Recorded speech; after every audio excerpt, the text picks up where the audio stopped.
So this is the Yo. And that's my buddy. You want to introduce yourself? Hey, I'm Joe from New York. Joe from New York. Wonderful man walking down the block. The Yo. So this is the Yo. And it's a very special building. They say there's a story about this building.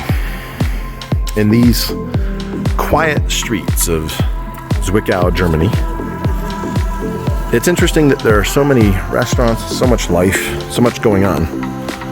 But the Yo is completely closed, Yo. I'm James Disciple Johnson, and I believe in old school values.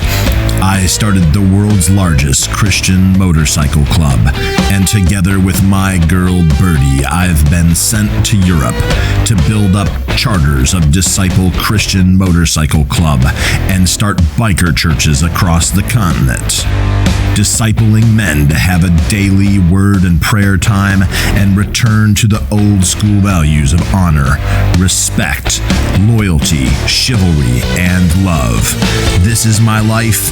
These are my friends. This is Old School Values, Season 2. So I've been living in Zwickau, Germany with Birdie, which is a gorgeous town built around a 900-year-old church. And of course, we've been looking for a place to live, and that means we have to jump through a lot of hoops that the government puts in front of us so that we can stay here while we research Birdie's German and Jewish roots. Got out of the house today to go get some money to give to the German government so I can stay here in Germany a little longer. And of course, I'm wearing my coronavirus face mask, and I'm hanging out with the only other American that I know from Zwickau, who I randomly happened to meet on the street, Joe Fontau from New York City. So now Joe is Googling I was trying to look it up, but there's not much about it. to see what's up about the Yo. Yo. And did you find anything on the Googles? Now, the interesting thing about the Yo is that it's a beautiful building right downtown that you can see, according to its Google Maps listing, used to be a department store. But there's nothing there now. The Google listing just shows a permanently closed building. The website doesn't exist anymore. What's the deal with the Yo? There's no pictures from inside of the Yo. It's just an odd situation. So why isn't the Yo open? Don't know about the Yo. You're not going to say, but you just told me a story about the Yo. Well, We're going to cut right to the chase. You just told me a story about the Yo, but you won't tell it on film? I don't know the story about the Yo. The funny thing is that the story that Joe told me is the exact story that someone else told me, which is the really funny thing about the Yo. Oh, that it's sensitive by the nature of the owner, and they don't want to kind of stir the pot here? This is on one of the oldest streets that I know of in the area. It's a cobblestone street.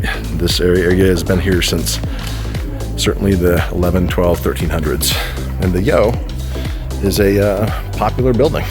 It's a big building. A lot of people around here, actually, the old school people call it the mall. I guess this was the mall. At least that's the story I hear. Interestingly, you can't go inside to find out for yourself at the Yo. Why is that?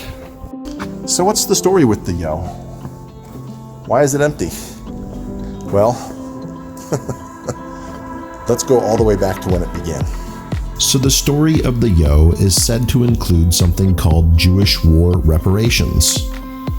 And the theory goes that back in the 1930s, the Nazi regime felt that Jews had a larger share of the amount of money that was out there, and that it was wrong that Jews who were not ethnic Germans had so much money. And the Nazis figured that they could fund their war effort by taking Jewish money.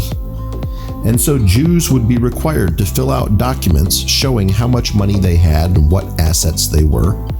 And then these Jews would be arrested, loaded onto trains, sent to concentration camps, and killed. But in the meantime, their assets would be turned over to the German government or to German families who were loyal to the Nazi regime. And in this way, there were some Germans whose families became very wealthy because assets were taken from Jews and given to them. This is referred to as the Aryanization, of Jewish funds. Many of the Jewish families that this happened to were either killed or their descendants left Germany.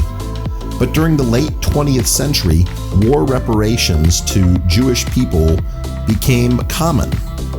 And it would seem to some German families who grew up not knowing that their assets had been confiscated from Jews 70 years ago during World War II, it would seem wrong to them.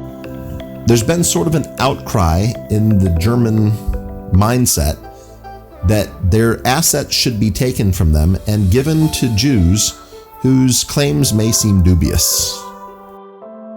So this brings us back to the Yo, which has been operated successfully as a mall for many years by the German family who owned it, until along came a Jewish business person who claimed ancestry and put the Yo into a dispute. And it's still disputed, and the building still remains empty. And that's the part of the story I'm not sure why.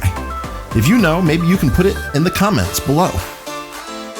Either way, there seem to be rumors that the Yo may reopen soon as a mall again. Of course, that might require Zwickau having a bit of a comeback in the economy. We'll have to stay tuned to see what happens. And there you have it. That's what this tourist could learn about the Yo from my friends here in Zwickau. And of course, the fascinating saga of the descendants of Jewish families who lost assets during the Holocaust, now coming back to claim them from people who feel like that's a 70-year-old history and they themselves didn't necessarily do it. They may have been the beneficiaries, of course, from the German government and what they did in the past. What a complicated, tangled mess it is. As always, of course, make sure you like, share, and subscribe to James Disciple Johnson and Disciple Christian Motorcycle Club on Facebook, Instagram, and YouTube. Check out disciplechristianmc.com to learn why we disciple men, to have a daily word and prayer time, and support the 1% Motorcycle Club world in prayer. God bless you. Thanks for watching.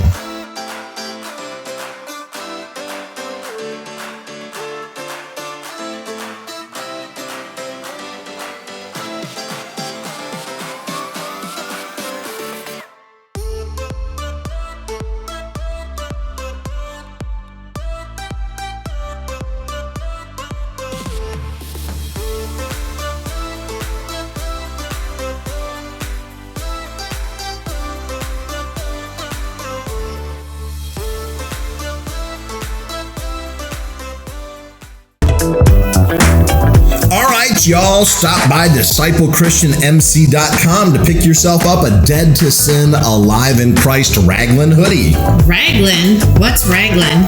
I don't know. I guess I have to Google it. So raglan means you have a black sleeve and the rest of it is a different color. It's named after Lord Raglan in the 1500s who had his arm cut off, apparently. Okay, so it's like color blocked. Color blocked? We call color blocking. Oh, okay. Well, see, it's a good looking sweatshirt. It's brand new on the Disciple website, and you can see it's going to make you grow an epic beard. Ladies really want that. Okay. And you can see lots of different cool lifestyle pictures here that Retro's taken for the website.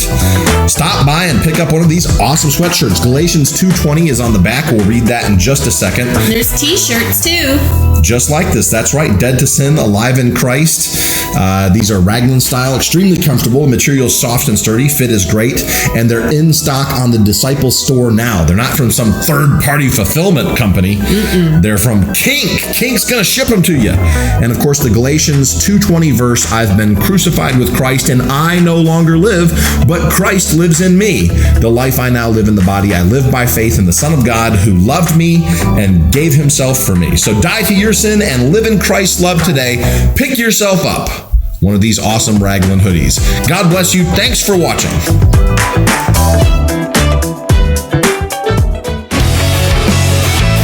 If you enjoyed this video, make sure you see all the awesome free content we put out by rotating your device and clicking the red icon to follow our channel.